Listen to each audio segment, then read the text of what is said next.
started the award campaigns in Edo Central Senatorial District.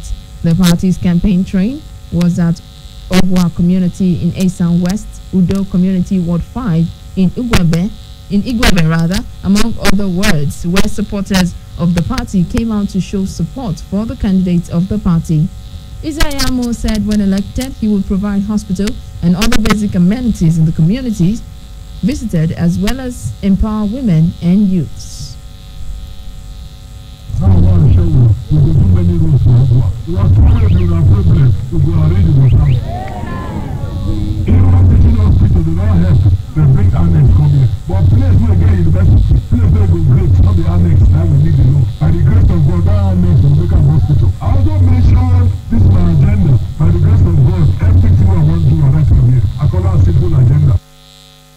Victory, Imuze, and other residents of some of the wards and communities visited said they were cut off from Asan land and noted that the only linking road to the community was in a deplorable state. One, the major problem we are facing here is road. If we cross to Ugoneki, I know very well that all the youth in the Igwebe local government, the elder and the women, they are ready to go POI. POI is the answer. This is Yamu, Beckham, by the grace of God, where Ugu and Ama was age, the suffer will not get road. Some people, they will put me out to carry and reach a building market is 500. If they charge this road, it will be 100 naira. We beg by the grace of God, may we this election make our road. So women will not get husband, will not get work. We'll see, make some people get work. The way they talk so, me and see get work. Pastor Sage Isayamo said they were in the community to see things for themselves and ensure that the absence of basic amenities in the community would be addressed if elected on 19th of September 2020.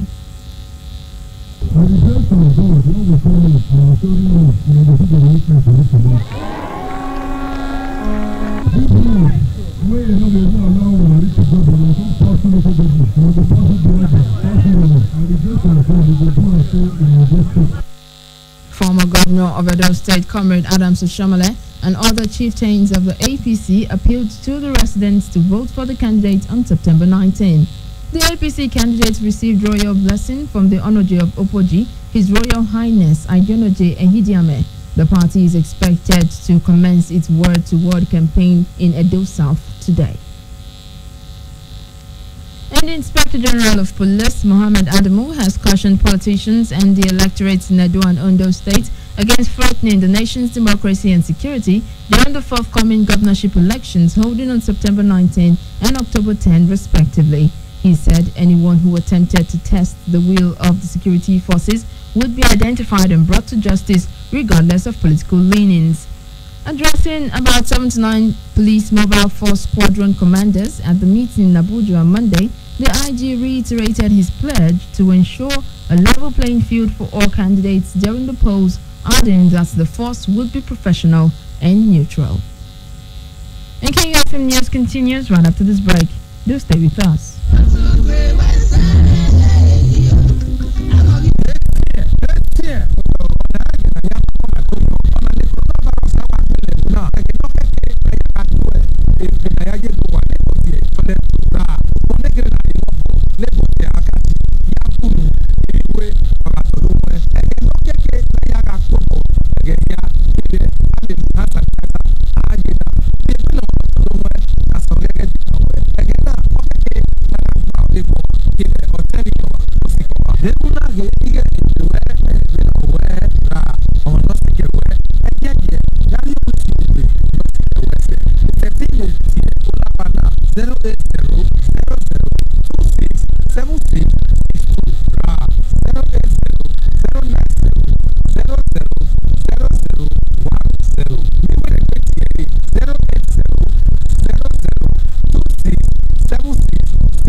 Now, the Nigeria Center for Disease Control shows that 218 COVID-19 patients recovered from the infection across Nigeria in the last 24 hours. This brings the total number of successfully treated cases in the country so far to 43,231. There are 155 new COVID-19 infections reported in 16 states, with the total number of confirmed cases in Nigeria now 55,160. Lagos has 42 new cases, Plateau 25, Rivers 16, Ebonyi 10, Abia, Ogun and FCT 9 each, Osun 7. Others are Katsina and Kaduna states with 6 cases each, Ekiti and Taraba 4 each, Edo 3, Anambra and Akwa Ibom 2 each, and Kano 1. Nigeria's COVID-19 death toll has risen to 1,061 following 4 new fatalities reported across the country in the last 24 hours. And health workers on Monday threatened to commence a warning strike on September 13th if the federal government failed to address their demands. Addressing journalists in Abuja, the Joint Health Sector Union, JOHESU, and Assembly of Healthcare Professionals said their commitment to resolve issues through dialogue has been taken for granted. Speaking on behalf of the unions, the national chairman of JOHESU, Bola Josiah, urged the Minister of State for Employment and Labor, Festus Keyamo, to take over the negotiations between them and the federal government from the substantive minister, Senator Chris Ngige, whom he accused of compromise. Among other demands, the union insisted on the immediate payments of the shortfall in the COVID-19 allowances to non-clinical staff in the federal health institutions, presently pegged at 10% of the agreed 50% of basic salaries paid to all clinical staff in the federal health institutes. It also asked states and local government areas that have not domesticated the COVID-19 allowances for their clinical and non-clinical health workers to abide by the agreement without further delay to avoid the breakdown of industrial harmony in their health sector.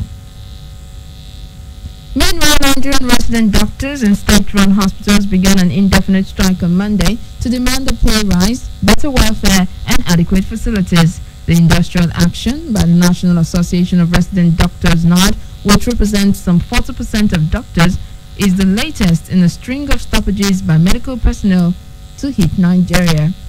NARD President Aliyu Sokombo said long-lasting issues such as provision of life insurance, a pay rise, payment of salary arrears, as well as provision of adequate facilities for doctors were the reasons for the strike. Sokombo said it is an indefinite strike, adding that it would be called off only when the union's demands are met. In June, NARD staged a week-long strike over welfare and inadequate protective kits, but doctors treating virus cases remained on the job. And coming up in a moment in entertainment news, Big Brother Naija housemate Tricky T wins head of house. This and more on entertainment news.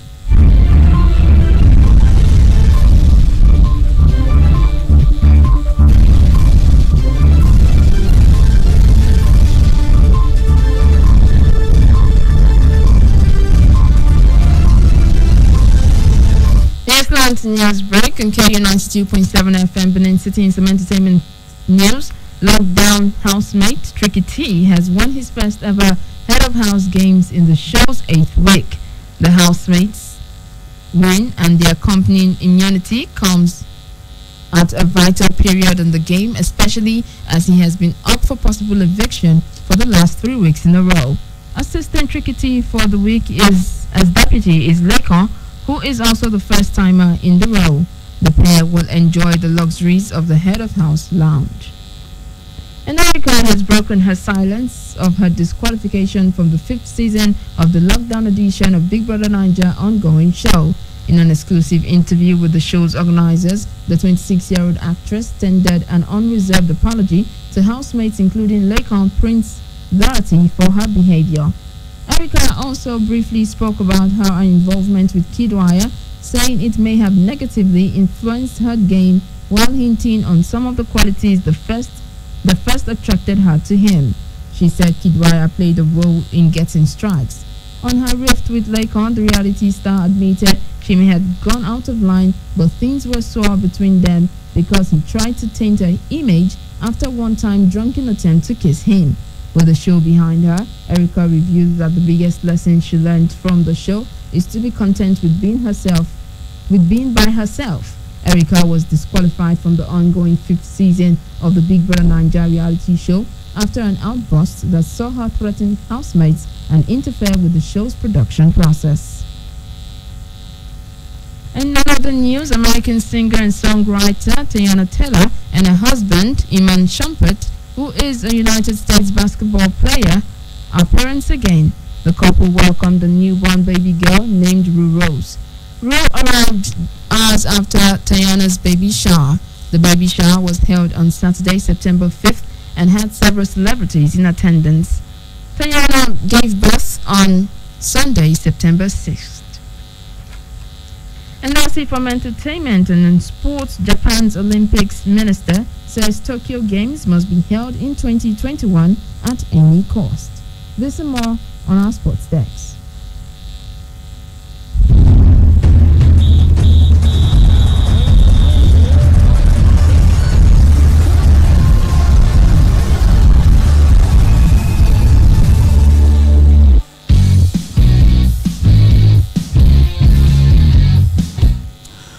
And welcome to Sports on KU News Break. We begin with this Olympic story where Japan's Olympic minister Saiko Hashimoto says the rearranged Tokyo 2020 Games must be held in 2021 at any cost.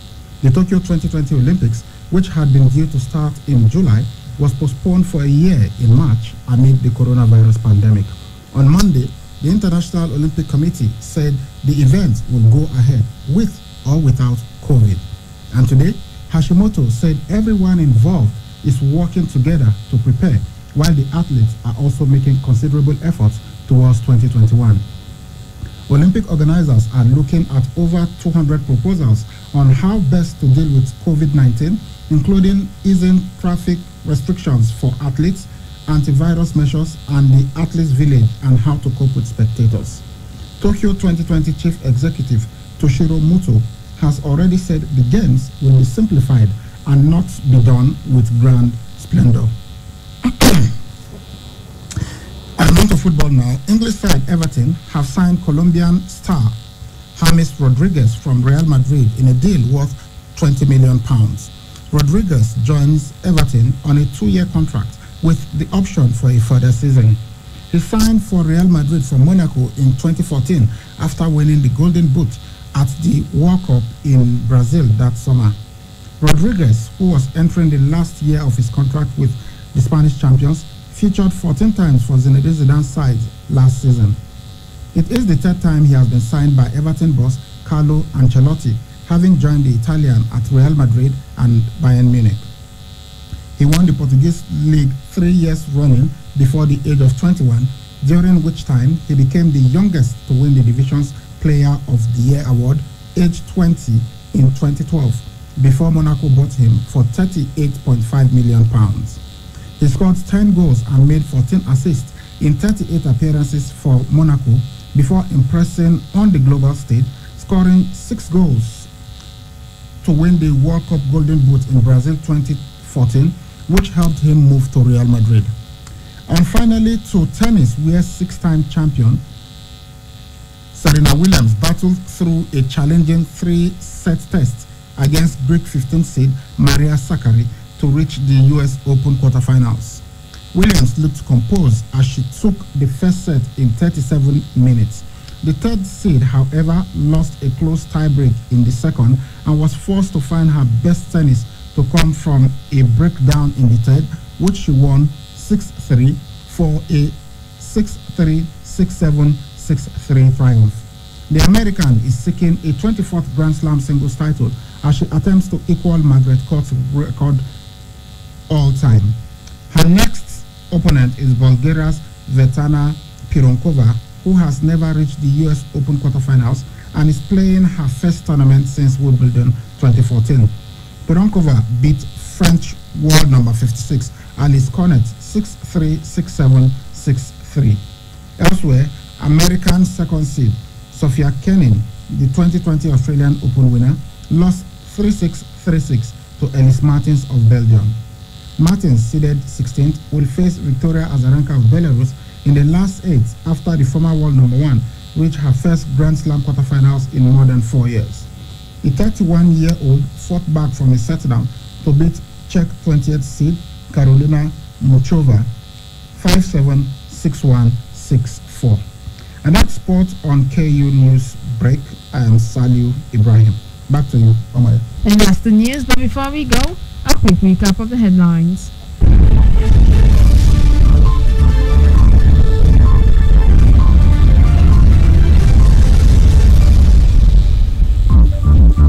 Nigeria's revenue fell by almost 60%. Edo State government pays over 50 million naira compensation to property owners in Igbosa community. And APC concludes governorship campaign in Edo Central. Do remember that the continued unity of Nigeria is a collective responsibility. Be sure to play your part. Coronavirus as well. Wash your hands regularly with soap on the running water. Use your face masks while in public. Stay safe. KFM's news break was produced by Labadum Asagwaram. I am Omaya Ogbaide saying thanks for listening. Good morning.